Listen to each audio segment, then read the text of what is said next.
we are the opposition side.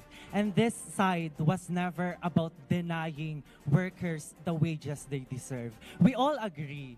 I believe, I am positive that we are all in the same page that our humble Filipino workers deserve to be paid fairly and with dignity. But that is not the case here.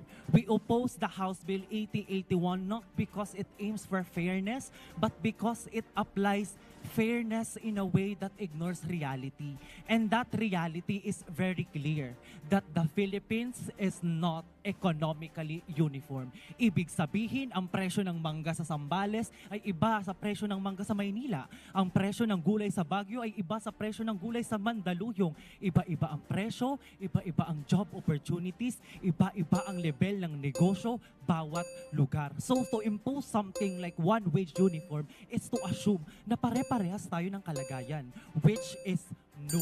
Hindi kailangang pantay-pantay.